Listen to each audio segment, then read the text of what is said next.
ಪೇಟೆ ವಿಧಾನಸಭಾ ಕ್ಷೇತ್ರದ ಜನಪ್ರಿಯ ಶಾಸಕರು, ಅಭಿವೃದ್ಧಿಯ ಅಧಿಕಾರರು, ಕರ್ನಾಟಕ ರಾಜ್ಯ ಕಂಡಂಥ ಧೀಮಂತ ನಾಯಕರು ಆದಂಥ ಎಸ್.ಎನ್. ನಾರಾಯಣಸ್ವಾಮಣ್ಣವರಿಗೆ ಕರ್ನಾಟಕ ರಾಜ್ಯದ ಸಚಿವ ಸಂಪುಟ ಪುನರಚನೆ ಸಂದರ್ಭದಲ್ಲಿ ಕೋಲಾರ ಜಿಲ್ಲೆಯಲ್ಲಿ ಅತಿ ಹೆಚ್ಚಿಗೆ 3 ಬಾರಿ ಶಾಸಕ ಸ್ಥಾನವನ್ನು ಹ್ಯಾಟ್ರಿಕ್ ಆಗಿ ಗೆದ್ದಿರ್ತಕ್ಕಂಥ ಎಸ್.ಎನ್. ನಾರಾಯಣಸ್ವಾಮಣ್ಣವರಿಗೆ ಹೀಗೆ ಪುನರಚನೆ ಆಗ್ತಕ್ಕಂಥ ಸಚಿವ ಸಂಪುಟದಲ್ಲಿ ಕೋಲಾರ ಜಿಲ್ಲೆಯ ಹಿರಿಯ ಶಾಸಕರು, ಅಭಿವೃದ್ಧಿ ಅಧಿಕಾರರು ಆದಂಥ ಎಸ್.ಎನ್. ನಾರಾಯಣಸ್ವಾಮಣ್ಣವರಿಗೆ ಮಂತ್ರಿ ಸ್ಥಾನವನ್ನು ನೀಡಬೇಕೆಂದು ಅಖಿಲ ಭಾರತ ಕಾಂಗ್ರೆಸ್ ಪಕ್ಷದ ಅಧ್ಯಕ್ಷರಾದಂಥ ಮಲ್ಲಿಕಾರ್ಜುನ್ ಖರ್ಗೆಜಿ ಸಾಹೇಬರಲ್ಲಿ, ರಾಹುಲ್ ಗಾಂಧಿಯವರಲ್ಲಿ, ಸೋನಿಯಾ ಗಾಂಧಿಯವರಲ್ಲಿ, ಕರ್ನಾಟಕ ರಾಜ್ಯದ ಮುಖ್ಯಮಂತ್ರಿಗಳಾದಂಥ ಸಿದ್ದರಾಮಯ್ಯ ಸಾಹೇಬರಲ್ಲಿ, ಈಗ ಹೊಸದಾಗಿ ಆಯ್ಕೆಯಾಗಿರ್ತಕ್ಕಂಥ ಡಿ.ಕೆ. ಶಿವಕುಮಾರ್ ಸಾಹೇಬರಲ್ಲಿ ಮತ್ತು ಎಲ್ಲ ಕಾಂಗ್ರೆಸ್ ಪಕ್ಷದ ಹಿರಿಯ ಮುಖಂಡರಲ್ಲಿ ಕೂಡ ನಾವು ಒಕ್ಕೊರೆಯನ್ನು ಒಂದು ಮನವಿಯನ್ನು ಮಾಡ್ತೇವೆ.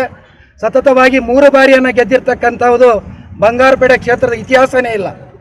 ಆ ಒಂದು ಸಮಯದಲ್ಲಿ ಕಾಂಗ್ರೆಸ್ ಪಕ್ಷವನ್ನು ಕಟ್ಟುವುದರಿಂದ ಹಿಡಿದು ಕಾಂಗ್ರೆಸ್ ಪಕ್ಷ 3 ಬಾರಿ ವಿಜಯಶಾಲಿ ಆಗೋಕ್ಕೆ ಕಾರಣೀಭೂತರಾಗಿರ್ತಕ್ಕಂಥ ಎಸ್.ಎನ್. ನಾರಾಯಣಸ್ವಾಮಣ್ಣವರಿಗೆ ಹೀಗೆ ರಚನೆ ಮಾಡ್ತಕ್ಕಂಥ ಮಂತ್ರಿಮಂಡಲದ ಒಂದು ಸನ್ನಿವೇಶದಲ್ಲಿ ಸಂದರ್ಭದಲ್ಲಿ ಬಂಗಾರಪೇಟೆ ಕ್ಷೇತ್ರದ ಕೋಲಾರ ಜಿಲ್ಲೆಯ ಬಲಗೈ ಸಮುದಾಯದ ಏಕೈಕ ಶಾಸಕರಾಗಿರ್ತಕ್ಕಂಥ ಎಸ್.ಎನ್. ನಾರಾಯಣಸ್ವಾಮಣ್ಣವರಿಗೆ ಮಂತ್ರಿ ಸ್ಥಾನವನ್ನು ನೀಡಬೇಕೆಂದು ಎಲ್ಲ ಕಾಂಗ್ರೆಸ್ ಪಕ್ಷದ ಎಲ್ಲ ಮುಖಂಡರಲ್ಲಿ ಕೂಡ ಬಂಗಾರಪೇಟೆ ಕ್ಷೇತ್ರದ ಪುತ್ತೂರು ಹೋಬಳಿ ಎಲ್ಲ ಕಾಂಗ್ರೆಸ್ ಮುಖಂಡರುಗಳ ಒಕ್ಕೂರಿನಿಂದ ಆಗ್ರಹಪಡಿಸ್ತಾ ಇದ್ದೆ.